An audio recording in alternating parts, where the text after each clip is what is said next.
Hello dear students, before proceeding toward the last exercise of this chapter, function is basically a special type of relation in which the domain is whole set A. Like we have studied in relation, that relation is from set A to set B.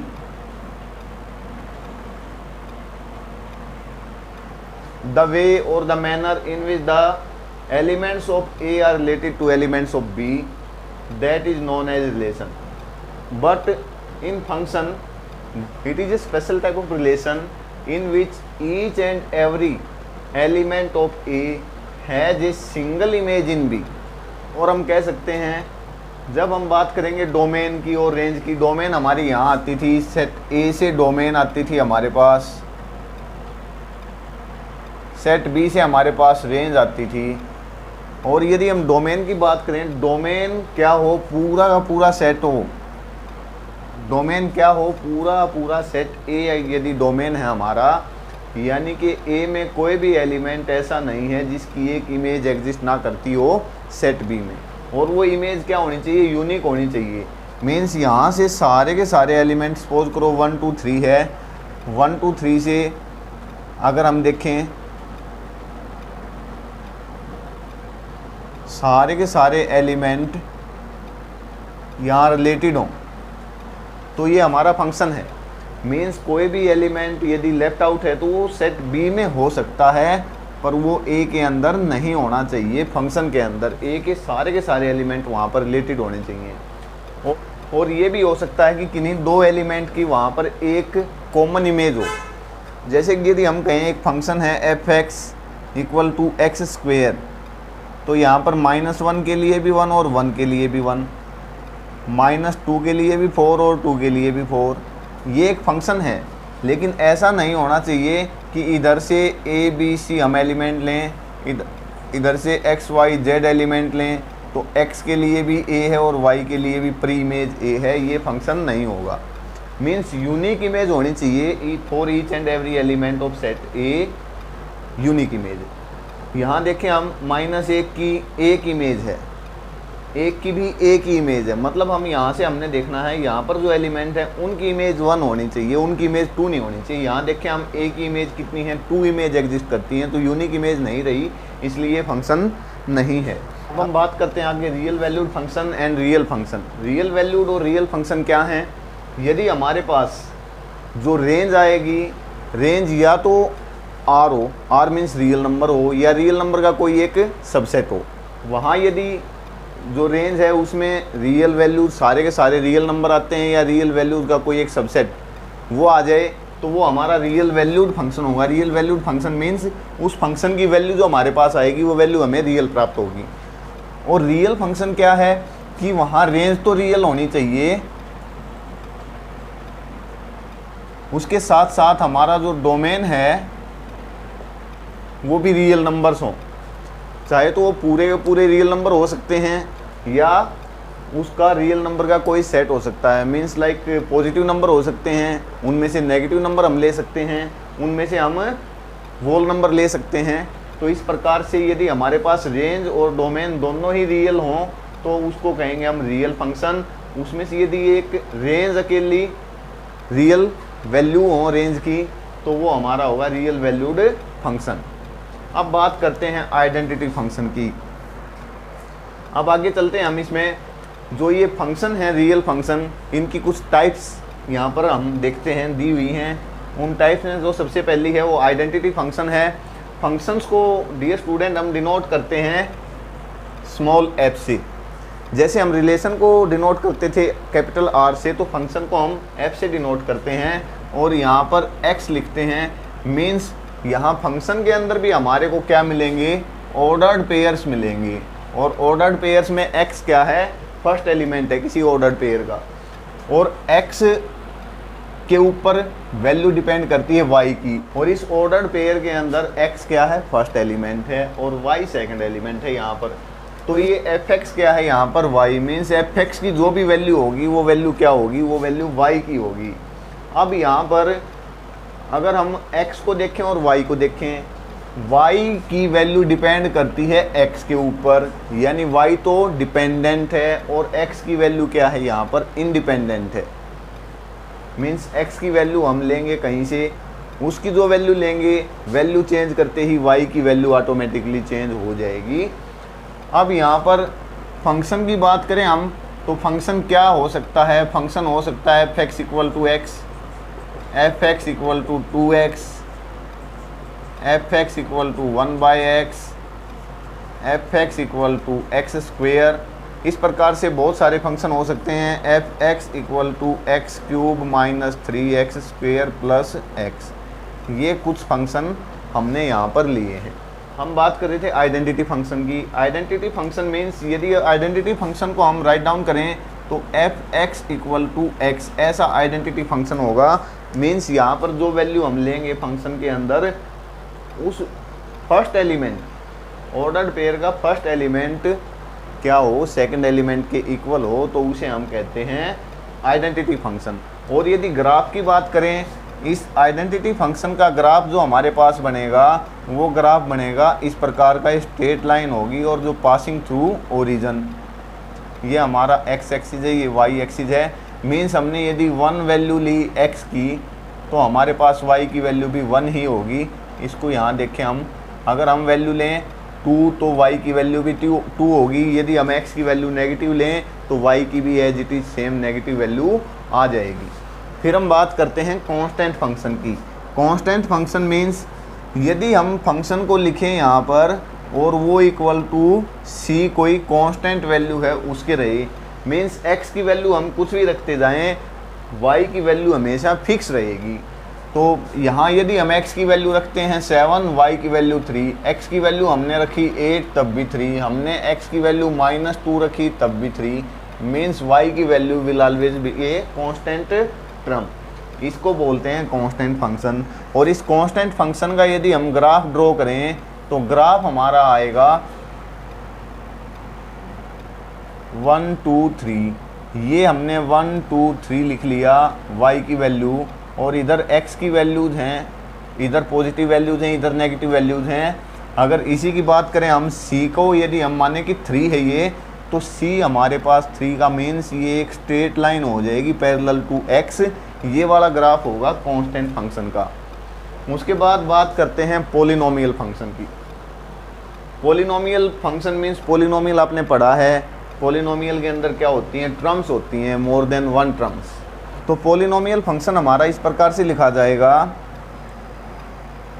a0 plus a1x1 plus a2x2 plus dash dash dash an(xn).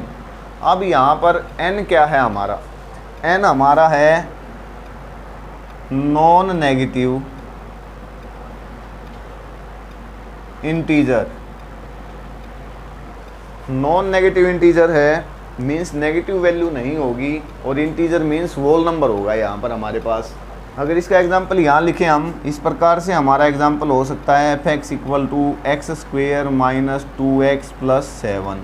ये example हो सकता है। इसी प्रकार से बहुत सारे example हो सकते हैं। और इसके एग्जांपल क्या नहीं हो सकते, यानी पावर देखें हम, पावर x की, यदि हमने f(x) लिया है, f(x) लेने पर हमारे पास जो x की पावर्स आएंगी वो पावर्स क्या आ सकती हैं, पॉजिटिव नंबर्स आ सकते हैं।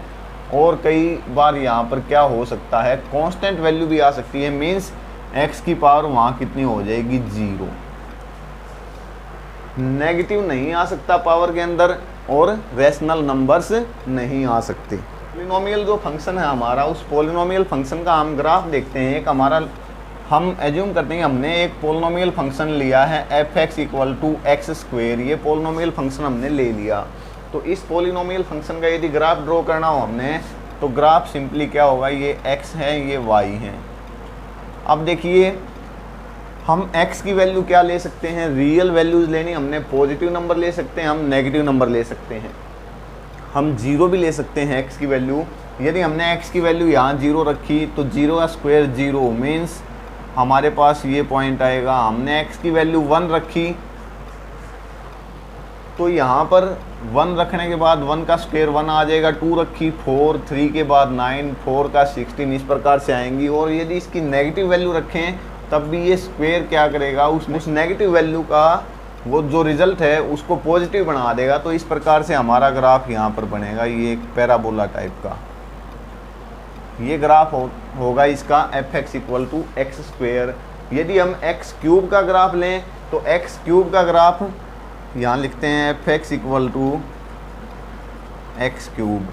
x क्यूब का ग्राफ हम बनाएं तो x क्यूब मीन्स पावर 3 है, 3 का मीन्स पॉजिटिव वैल्यूज़ को पॉजिटिव रखेगा और नेगेटिव वैल्यूज़ को नेगेटिव रखेगा। तो इस प्रकार से x क्यूब का हमारा ग्राफ बनेगा।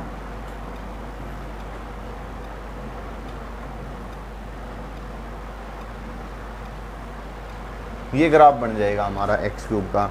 ऐसे ही पोलिनोमियल फंक्शन के बहुत सारे ग्राफ हम बना सकते हैं। Rational function means these are the function of type f(x) और g(x) एंड वेयर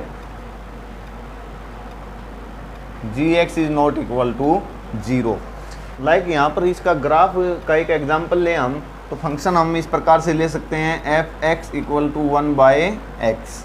इसका यदि हमने ग्राफ बनाना है, ग्राफ बनाए हम x और y एक्सिस, x की वैल्यू लें, x की वैल्यू के ऊपर सपोज करो हमने वैल्यू ली 1, x की वैल्यू 1 लेने पर हमारे पास ये पूरे फंक्शन की वैल्यू 1/1 आ जाएगी। यदि हम 2 वैल्यू लें, 2 से हमारी आ जाएगी 0.5, 1 लेने पर 1 2 पर, और यदि हम 4 लें वैल्यू तो हमारे पास आ जाएगी 0.25। ऐसे इन वैल्यूज़ के लिए यदि हम ग्राफ ड्रॉ करें तो ग्राफ हमारा इसका कुछ इस प्रकार से बनेगा। और नेगेटिव वैल्यूज़ के लिए इधर से ग्राफ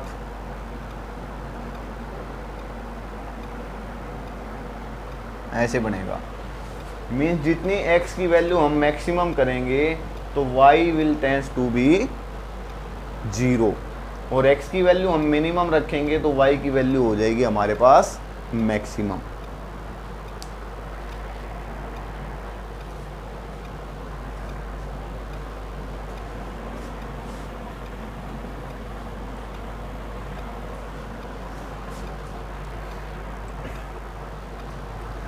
फिर जो नेक्स्ट हमारे पास है वो है मॉडुलस फंक्शन। मॉडुलस फंक्शन को कैसे लिखते हैं, लिखा कैसे जाएगा? मॉडुलस फंक्शन लिखा जाएगा, ये जो हमने x के आगे पीछे 2 लाइन लगा दी, इसको बोलते हैं x का मॉडुलस। किसी भी वैल्यू का हमने यदि मॉडुलस करना है तो मॉडुलस क्या होगा, उसको पॉजिटिव बना देगा सिंपली। चाहे वो पॉजिटिव है तब तो पॉजिटिव रहेंगे, नेगेटिव वैल्यू है उसको भी पॉजिटिव बना देगा। और हमने -3 का मॉडुलस लगाया तो इसकी वैल्यू 3 आएगी, ये नेगेटिव जो साइन है उसको पॉजिटिव बना देगा। ऐसे ही यदि हमने -2.002 किया तो यहाँ पर इसकी वैल्यू आएगी 2.002 पॉजिटिव। पॉजिटिव यदि कोई वैल्यू है 3/7 है, इसका मॉडुलस किया तो ये एज इट इज़ 3/7 ही रहेगा। इसको हम मॉडुलस बोलते हैं। और ये मॉडुलस फंक्शन यदि हमारे पास हैं, इसका ग्राफ बनाएं हम, ग्राफ देखें तो ग्राफ मॉडुलस फंक्शन का कैसा बनेगा कि वैल्यू हम पॉजिटिव वैल्यू लें या नेगेटिव वैल्यू लें, उसका जो न्यूमेरिक वैल्यू है उसके ऊपर कोई फ़र्क नहीं पड़ेगा, बस उसका क्या होगा, साइन चेंज हो जाएगा, हमेशा पॉजिटिव ही रहेगा। तो इसका ग्राफ यदि हम बनाएं तो ग्राफ बनेगा पॉजिटिव वैल्यूज़ के लिए ऐसे, और नेगेटिव वैल्यू यदि x की लेते हैं तब नेगेटिव वैल्यूज़ के लिए भी ऐसे ही। मीन्स y f(x) को यदि हम देखें, f(x) यहाँ पर क्या है, f(x) at the place of y जो वैल्यू आनी है वो वैल्यू है, तो y हमेशा क्या रहेगा, पॉजिटिव आएगा, y कभी भी नेगेटिव नहीं जाएगा मॉडुलस फंक्शन के अंदर। इस प्रकार का ग्राफ बनेगा मॉडुलस फंक्शन का। नेक्स्ट हमारा जो फंक्शन है वो है greatest integer function. Greatest integer function को हम लिखते हैं इस प्रकार से। ग्रेटेस्ट इंटीजर फंक्शन का मीनिंग क्या है, यहाँ पर यदि हम देखें तो हमारे पास जो वैल्यू दे रखी है, सपोज करो x की वैल्यू हम लेते हैं 3.225 और x की वैल्यू हम ले सकते हैं 3.995, या x की वैल्यू हम ले सकते हैं -2.001। यहाँ पर ये जो वैल्यू है टोटल, इसके अंदर हमने डेसिमल से आगे नहीं देखना क्या है, डेसिमल से पहले देखना हमारे पास जो वैल्यू है यहाँ पर 3, और इसमें ग्रेटेस्ट की बात करनी, और इसमें ग्रेटेस्ट वैल्यू की बात करनी है हमने। ग्रेटेस्ट वैल्यू मीन्स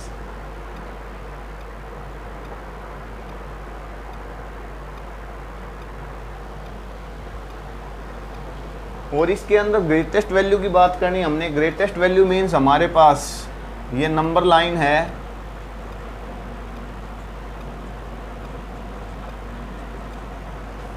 इस नंबर लाइन से हम कंपेयर करेंगे। यदि हम 3.225 को देखें तो 3.225 यहाँ हमारा है, यहाँ पर मान लो ये 3.225 है, तो ये 3.225 मीन्स यहाँ पर जो वैल्यू है ये 3 तो हमारी एग्जैक्टली 3 ही रहेगी। इसी प्रकार से इसमें भी वैल्यू 3 रहेगी। ये नंबर लाइन हम देख रहे हैं किसके लिए, ये नंबर लाइन को हम कंसीडर करेंगे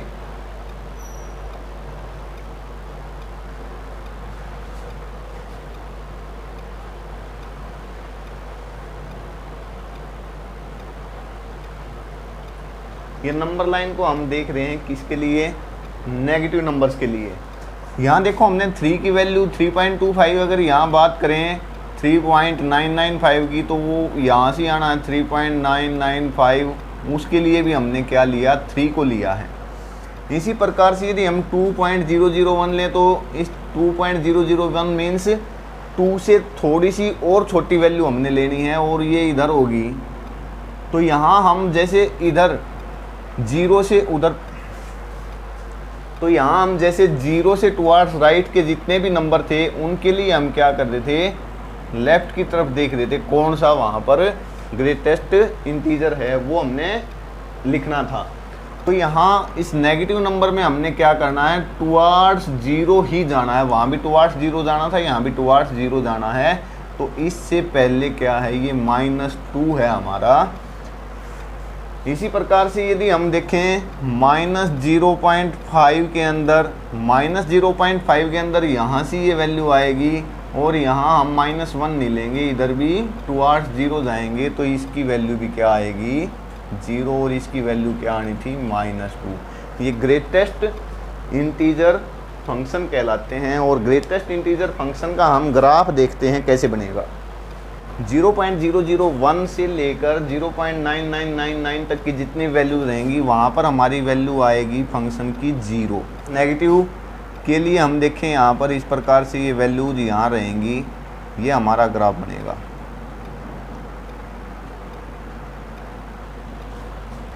ग्रेटेस्ट इंटीजर फंक्शन का फिर बात करते हैं सिग्नम फंक्शन की। सिग्नम फंक्शन को लिखेंगे कैसे, f(x) =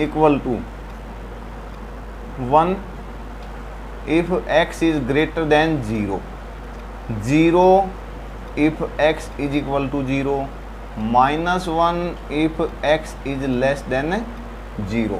मीन्स यदि हमारे पास नेगेटिव नंबर हैं, वो नेगेटिव वैल्यू कुछ भी आ सकती है x की, उस नेगेटिव वैल्यूज़ के लिए हमारे पास फंक्शन का जो एंड रिजल्ट आएगा वो -1 आएगा। यदि हम x की वैल्यू 0 रखते हैं तो 0, और पॉजिटिव नंबर कोई भी रखते हैं, पॉजिटिव नंबर 0 से आगे इन्फिनिटी तक, तो हमने क्या लेना है, 1 लेना है।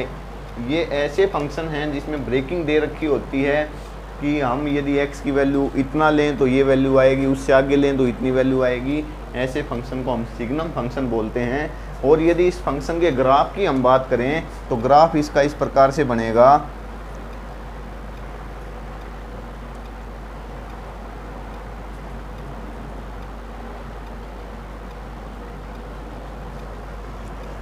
मीन्स इसके ग्राफ की यदि हम बात करें तो ग्राफ हमारा यदि 0 के ऊपर देखें तो ये 0 वैल्यू आएगी, और पॉजिटिव नंबर के ऊपर ये 1 आएगा। मीन्स इधर कुछ भी वैल्यू ले लें हम, उस सब के लिए हमारे पास फंक्शन की वैल्यू क्या आएगी, +1 आएगी।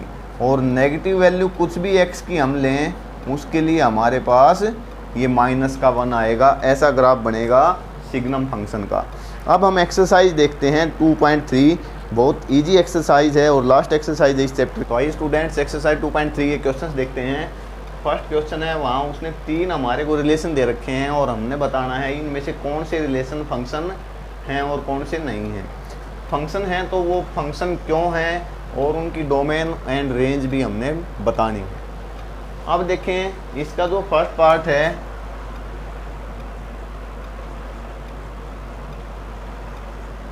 यदि उसको देखें, इस रिलेशन के अंदर हमने देखना है फंक्शन कब होंगे, जब हमारे पास इसमें जो ऑर्डर्ड पेयर दे रखे हैं उन ऑर्डर्ड पेयर्स के अंदर x वाली पोजीशन हमने देखनी है। x वाली पोजीशन रिपीटेशन नहीं होनी चाहिए, x वाली पोजीशन के ऊपर कोई भी हमारे रिलेशन के अंदर अगर रिपीटेशन नहीं है तो उस रिलेशन को हम फंक्शन कह सकते हैं। यहाँ देखें हर बार 2, 5, 8, 11, 14 एंड 17 सेपरेट टर्म्स हैं, इसलिए यहाँ रिपीटेशन कोई नहीं है। तो this relation is a function, yes it is a function. और ये क्यों फंक्शन है, क्योंकि यहाँ पर रिपीटेशन कोई हुई नहीं है एक्स वाले पोजीशन के ऊपर। फर्स्ट पोजीशन के ऊपर जो एलिमेंट है वहाँ रिपीटेशन नहीं है, इसलिए ये फंक्शन है। अब इसकी डोमेन की बात करें हम, तो डोमेन हमारे पास इसका हो जाएगा जो आगे वाली वैल्यूज़ हैं उनको लिख देंगे 2, 5, 8, 11, 14 और 17, ये हमारा डोमेन है। और रेंज की यदि इसकी बात करें तो रेंज हमारे पास क्या है, इसकी सिर्फ 1 है, तो रेंज हमारी होगी यहाँ पर 1। अब सेकंड पार्ट देखते हैं इसी प्रकार से। फर्स्ट पोजीशन वाला जो एलिमेंट है वो देखें यहाँ पर कहीं भी रिपीटेशन नहीं है, इसलिए इस रिलेशन को हम फंक्शन कहेंगे। और इसमें यदि हम देखें डोमेन, तो डोमेन हमारे पास जितने भी एलिमेंट्स हैं उनको लिख देंगे 2, 4, 6, 8, 10, 12 एंड 14। और रेंज की यदि हम बात करें यहाँ पर, तो रेंज हमारे पास है 1, 2, 3, 4, 5, 6 एंड 7, ये हमारी रेंज है। और इसका जो थर्ड पार्ट है उसको देखें, यहाँ पर इस वाले यहाँ पर ये जो फर्स्ट वाला ऑर्डर्ड पेयर है और सेकंड वाला ऑर्डर्ड पेयर है, यहाँ देखें 1 और 1 रिपीटेशन हुआ फर्स्ट एलिमेंट का दो ऑर्डर्ड पेयर के अंदर। ये फंक्शन की डेफिनेशन थी कि जितने भी हमारे पास ऑर्डर्ड पेयर दिए हों उनमें फर्स्ट एलिमेंट का कहीं भी रिपीटेशन नहीं होना चाहिए, तभी वो फंक्शन बनेगा, नहीं तो वो रिलेशन फंक्शन नहीं कहलाएगा। अब यहाँ पर क्योंकि रिपीटेशन है इसलिए ये हमारा फंक्शन ही नहीं है। फंक्शन नहीं है तो फिर इसका डोमेन और रेंज निकालने का भी कोई ज़रूरत नहीं है। अब सेकंड क्वेश्चन देखते हैं। सेकंड क्वेश्चन के अंदर हमारे पास 2 रियल फंक्शंस दे रखे हैं, उन रियल फंक्शंस की डोमेन एंड रेंज हमने फाइंड आउट करनी है। रियल फंक्शन की बात करें तो रियल फंक्शन की थोड़ी देर पहले हमने डेफिनेशन पढ़ी थी। रियल फंक्शन के अंदर जो हमारा डोमेन है वो भी रियल वैल्यूज़ होनी चाहिए और रेंज की भी रियल वैल्यूज़ होनी चाहिए। रियल वैल्यूज़ से अलग कोई भी यदि इमेजिनरी वैल्यूज़ हमारा रिजल्ट आएगा उस फंक्शन का, तो इमेजिनरी वैल्यूज़ को हम कंसीडर नहीं करेंगे, हमने सिर्फ रियल वैल्यूज़ को ही कंसीडर करना है। तो फर्स्ट वाला जो हम देखें फंक्शन हमारे को गिवन है, इस फंक्शन के अंदर x की जगह पर हम क्या क्या वैल्यूज पुट कर सकते हैं। तो डोमेन की यदि बात करें हम, domain equal to all real numbers हम यहाँ पर पुट कर सकते हैं। जितने भी रियल नंबर हैं वो सारे के सारे पुट किए जा सकते हैं। यदि हम रेंज की बात करें, रेंज की बात करें तो यहाँ पर देखें हम वैल्यू कुछ भी रखें, सारी की सारी वैल्यूज, ये मॉडुलस तो उन वैल्यूज को पॉजिटिव बना देगा, लेकिन ये बाहर वाला नेगेटिव साइन है ये हर वैल्यू को क्या करेगा, नेगेटिव बनाएगा। तो हमने यहाँ पर देखें इसका जो रिजल्ट आएगा वो आएगा always will be A negative number और 0 भी हो सकता है। तो रेंज को यहाँ पर हम लिखेंगे इंटरवल की फॉर्म में। मीन्स हमारे पास क्या आ सकती हैं, हमारे पास नेगेटिव सारी वैल्यूज आ सकती हैं इन्फिनिटी तक, और हमारे पास 0 भी आएगा। 0 क्योंकि यहाँ इंक्लूडेड है इसलिए इंटरवल को हम ऐसे लिख देंगे। उसके बाद जो इसका सेकंड पार्ट है वो देखते हैं। यहाँ फंक्शन दे रखा है 9 - x²। अब देखो यहाँ यदि x की वैल्यू हम लेते हैं 0 तो 9 रहेगा, 9 का स्क्वायर रूट हम करेंगे 3 आ जाएगा। यदि हम वैल्यू लेते हैं 3 तो 9 - 9 0, 0 वैल्यू आ जाएगी। जैसे ही हम 3 से बड़ी कोई वैल्यू लेते हैं तो हमारे पास, और नेगेटिव वैल्यू आते ही यहाँ जो इसका रिजल्ट है वो रियल नंबर नहीं रहेगा, इमेजिनरी नंबर आ जाएगा। इमेजिनरी नंबर को हमने कंसीडर नहीं करना है क्योंकि रियल फंक्शन दिया है। तो इसकी जो डोमेन है, डोमेन हमारे पास रहेगी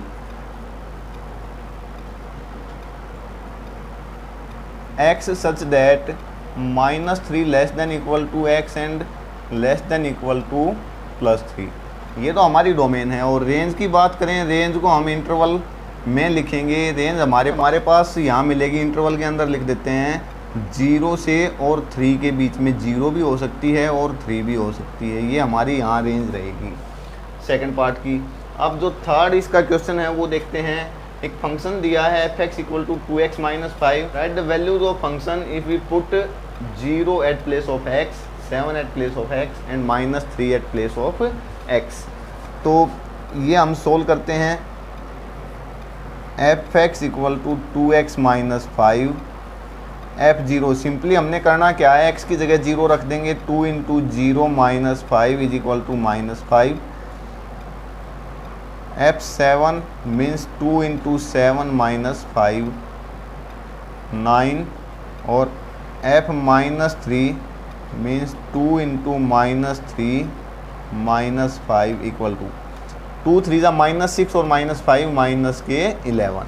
इस प्रकार से ये हमारी values I first, second and third part की।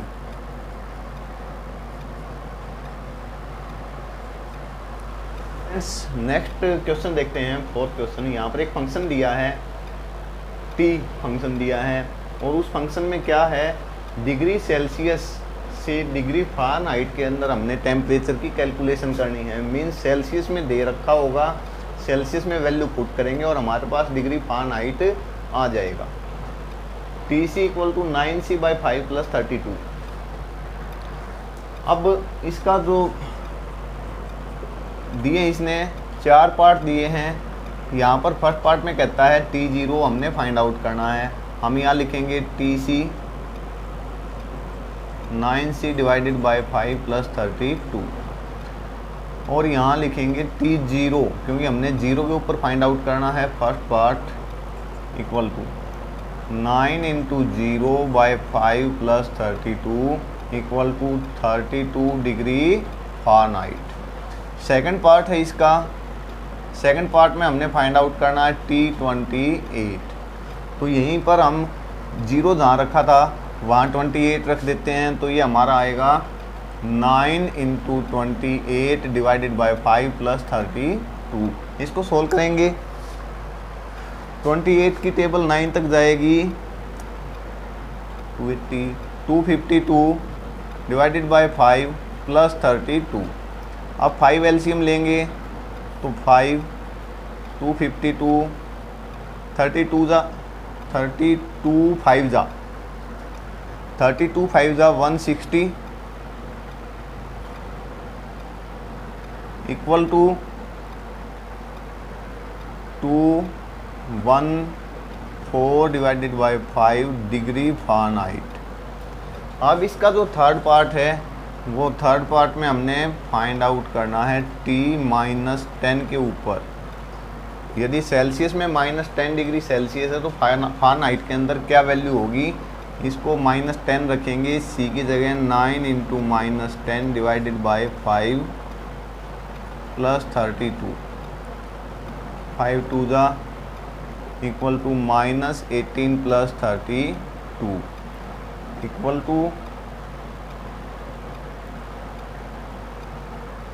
14 डिग्री फ़ारेनहाइट। अब इसका जो लास्ट है, द वैल्यू ऑफ C वहन। मीन्स यहाँ पर इसने TC दे रखा है। फोर्थ पार्ट में TC की वैल्यू दे रखी है 212।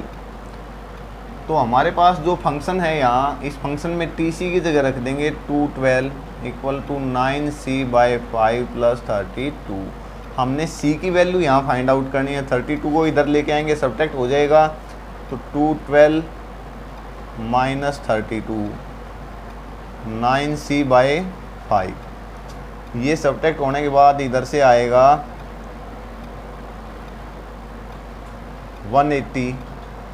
9C = 180 × 5। और ये 9 को उधर लेके जाएंगे, 9 डिवाइड करेगा। 9 1 जा 9, 20 = 100। अब C की वैल्यू हमारे पास आई 100। इस प्रकार से ये फोर्थ सम था। अब जो फिफ्थ सम है, यहाँ find the range of the following function, इनकी रेंज हमने फाइंड आउट करनी है। यहाँ पर फंक्शन दे रखे हैं और फंक्शन देखें हम, फर्स्ट वाला जो फंक्शन है F x equal to 2 minus 3x, x belongs to R, real number है and x is greater than 0। ये पीछे जो स्टेटमेंट दी हुई है ये काफ़ी इंपॉर्टेंट होती है। तो x की वैल्यू हमने क्या लेनी है, पॉजिटिव नंबर्स लेने हैं। रेंज हम बताएंगे इन सभी 3 फंक्शन की जो गिवन है।